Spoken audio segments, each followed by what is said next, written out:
I'd like to call upon our second speaker, Yaya Olaniran, who has served since 2007 as the permanent representative of the Federal Republic of Nigeria to the Rome-based food agencies of the United Nations. He was elected as chair of the Committee on World Food Security in October 2011. He has served in many posts, including as the Regional Minister for Agriculture and Natural Resources in Ogun State, Nigeria. Yaya, we are very much looking forward to you sharing some of your experiences and insights on the transformation of agriculture in Nigeria, as well as some thoughts on the role of the CFS, the Committee on Food Security, in promoting transformation in agriculture in Africa and other parts of the world. Welcome.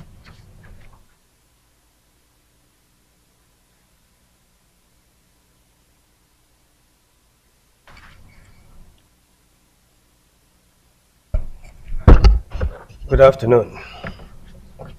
Good afternoon. You know, it's good to be serious, but it's also good to relax because you'll absorb better. That's what my mother told me. Africa has gone through a lot of problems, some created by ourselves, some created for us. But I think we've come to a point where passing the buck is no longer applicable. Every country in Africa, Africa as a whole, should begin to look inwards without forgetting that you have credible partners out there. But you have to be prepared to carry your load before you seek helping hand. And I think that is where we are now. Like my dear friend Jonathan said earlier on, the stage was set about 10 years ago in Mozambique, when the African head of state themselves said 10% of our budget should go on agriculture. It has not been as successful as one would wish. The results are mixed. And I think it's at this point in time that the question of accountability, transparency should become more acute. Before help comes, I think each government should be asked, how have you done with your own target? And if we begin from that, then some amount of seriousness comes into it.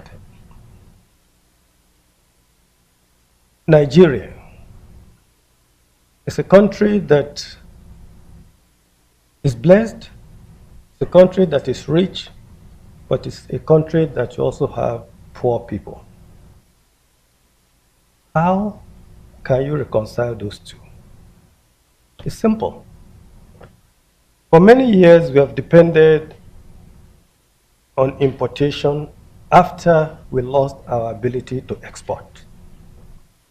And in four crops and one protein source, Nigeria spent about 1.3 trillion naira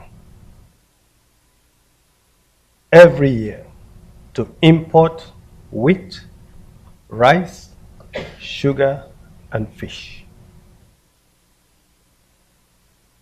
The transformation agenda has come up, having revealed that this is not sustainable. In a country where gas is still being flared till today, where you can use the gas to make fertilizers, where you can use the gas to generate electricity. I think only about 30–35% of Nigerians have regular electricity. It has been challenging. And whatever we may say, we cannot actually succeed in transforming agriculture if electricity is lacking. You may produce more, your losses are likely to be more. And in effect, resources are wasted. The environment are getting depleted. What the current government decided to do was to say, okay, let us have a rethink on how do we move forward. Until this time, it was Ministry of Agriculture, government in agriculture. Fertilizers are imported by government, distributed by government, hardly reach the farmers. There's a shift. The fertilizer business was taken off the government. Private sector was brought in. Seed, fertilizer, agrochemicals are now being distributed by private companies. How? By a simple system of wallet. No money involved. Buy your fertilizer, you buy your seed. There are records of the farmers which apparently was not there before. Now you know the farmers, you know the addresses and so on. And so you give the fertilizer and the input right to the farmer, and then the farmer will tell the government, I've received so much input, and then your money will be wired to you as the company. What that has done, ordinarily you may not understand it, but as a Nigerian, I know how much that means to us. It has removed middlemen, and it has also removed corruption. The fertilizer thing was a big, big racket. So that is out of the way. But that is not enough. What do we do with the millions of smallholder farmers? In case of Nigeria, when you talk of smallholder farmers, we are not talking of smallholder farmers in Brazil. We are talking of less than 2 hectares of farmer, scattered on a landscape that is not really sustainable as it were if you want to mechanize. And they are efficient, they are effective in their own little way. All the government is doing now is to help them to be more efficient and more productive and form them into cooperatives and help them to get market. But there are other issues that are not agricultural that are limiting. You have the issue of electricity, like I mentioned. You have the issue of infrastructure, road, and so on. And the only way to get things better is to work on electricity seriously. Again, electricity should not be regarded as a development matter. It should be a business. Because if it's a business, then will involve the private sector who has the knowledge, the finances to make it work. And then government has a responsibility to regulate how much the rates and tariffs will be. So if you have that as a given, then you'll be in a position to say, okay, there's more food, and then you'll be able to process and live from primary to secondary, and probably also finalize issues. So Nigeria is no longer treating agriculture as a development project. It's now a business. It's smallholder business, medium and large size. And in terms of who are involved, it's a combination of international investors and local investors, which makes it a mix that is workable. But in the whole process of doing this, there's also the necessity to make sure that there are targets and there are ways and means of monitoring and having results measured. In the question of value chain, Nigeria has done something which is unprecedented in the sense that we have always imported things that we can produce with minimal effort. Rice, maize, soybean, sorghum, so on. So what has now happened is that the government has invited local industrialists. Say, okay, we need to work on these crops. We need to do something special about cassava. Cassava grows everywhere, anywhere. In fact, Nigeria is the largest producer of cassava. But in terms of utilization, we are at the very bottom. We import a lot of wheat. But cassava flour can also be used in bread. And that has been experimented by IITA, International Institute of Tropical Agriculture, which is based in Nigeria, Ibadan.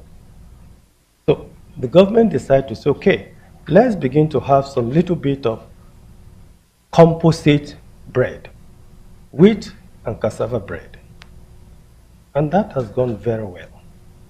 So there is room to make the smallholder farmer to plant his cassava, get it processed, and integrate it into bread, which is what everybody is eating now. Not only bread, cake, and all those confectionaries. We have not gotten to the stage of using it for ethanol. We have not got to the stage of using it for sweetness. Cargill and all those companies are there working out the modalities of this. I think what is important here is that the mix of the private sector, both international and local, is giving us the traction that we need to make it succeed. But the government has done two things. One, providing the enabling environment. Two, making resource available to leverage the attraction to bring in foreign partners. And there is now collaboration, very serious one, that is making it work properly between the Ministry of Agriculture, Ministry of Finance, Ministry of Trade and Industry. I am looking forward to bringing in the Ministry of Education, which will now also give the smallholder farmers the opportunity of school meals. Imagine how much food will be produced and consumed by school children that are in the millions in Nigeria every day. And also what that nutrition will do to their faculties and the future generation that we'll have. In addition to that, there's also the hard work of getting not only the local farmers to produce and get the industrialists to buy off them and transmit it into finished products. The government also went a step further to import composite mixes for cassava. And what this does is that the cassava composite flour can now be given out or sold to small, medium bakers for them to make bread. This going on, we also have the opportunity to make sure that marketing reforms are being improved. Value chain market. There are other problems associated with marketing. But first and foremost is that Nigeria has the population.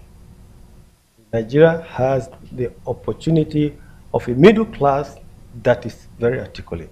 But there's a drawback. The drawback is there's a lot of imported food stuff. For Nigeria, there's still going to be a learning or a reorientation to know that your fresh fruit, your fresh foodstuff has more value than canned food. That will take a bit of effort, but I think it's something that has to be done. Because if that begins to happen, then more and more of the smallholder farmers will become more economic, and economy of scale comes into it. What do we expect from this? There is a constraint, and the constraint is political, highly political. The lifespan of government is 4 years.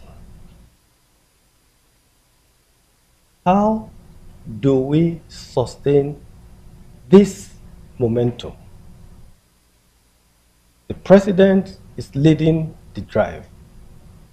The Minister of Finance is realized the importance of making the money available because she's worked all over the world in the World Bank and knows the value of money in business. The Minister of Agriculture has done it elsewhere and feels that he should do it for his nation. So my question has always been, after these 4 years, what happens? But there's hope. The hope is that it is now being put into the hand of the private sector, both local and international. Once it takes root, it's likely to survive. There may be a little bit of bashing here and there, but then it's a process that will take momentum and come to fruition. Now, on a quick one, you see, unless we know what our problems are, we are probably not going to tackle it the right way. Even globally, the world has come to a conclusion that it is high time we move away from working in silos. What happens in Nigeria resonates to the United States. What happens in Timbuktu is felt in China and vice versa. Therefore, there is need for us to bring knowledge together, to bring best practices together, and also to make sure that best practices are what we share amongst ourselves. If we continue to walk the way we are walking, one thing is certain: the issue of food security, issue of malnutrition, the issue of poverty will begin to reduce. And if it's getting reduced, the health people might say, we are not having enough work to do. We're not getting the money in as we used to. But the truth of the matter is, science is dynamic. There'll be other ways of innovations that will be required. And we'll move away from the basics to something more concrete and more articulate. Nigeria has stopped, like I said, treating agriculture like a development project. Nigeria has decided to make sure that isolated projects are not working. They work for a while and they fizzle out because it is government-centered. Nigeria now has deregulated seed, fertilizer, market reforms are in place, innovative financing for agriculture, and then the new agricultural investment framework. The Central Bank of Nigeria has leveraged $3 billion make agriculture go the right direction. And this is something that has been unprecedented. So the private sector now sees that government is serious and they also are prepared to bring in their money. Now, I said it earlier on, we are still flaring gas. There were fertilizer plants in the past, but for one mismanagement or the other, they collapsed. This government, in partnership with some local entrepreneurs and international companies, have revived some of these fertilizer plants. But it's still not good enough because gas is still being flared as I'm talking. Electricity is not in the country. The gas can be used to produce electricity. So there's a gamut of things that are out there that has to be properly put together, even though they are coming, but it's still very slow. Let me turn a little bit into the global setting as chair of CFS. One, it is a forum where all stakeholders come together. Government, private sector, civil society, academia, and we sit in one room to discuss issues that affect food security in the world. It is not an easy forum, but over time, we seem to understand one thing, that we are coming from different angles, but we have one common goal. And that common goal is to reduce poverty, to get rid of hunger, either hidden hunger or visible, and also to make sure that malnutrition is no longer on the stage. It is science-based because we have a high-level panel of experts that work on whatever we're going to discuss. And this is being chaired by Professor Suminatan of India. This year, we'll be looking at two main things: smallholder agriculture with respect to food security, biofuel with respect to food security. And my hope is that you have a big role to play, because we deal with policy, we also deal with letting governments know how best to use them. We have the land voluntary guideline for land tenure, forest and fisheries, which is a global document that was signed onto by 183 countries with all stakeholders involved out there. It's global, but the implementation has to be local. Finally, we are working right now on IFPRI, which is responsible agricultural investment. That will take care of part of the problem of land grab. Thank you.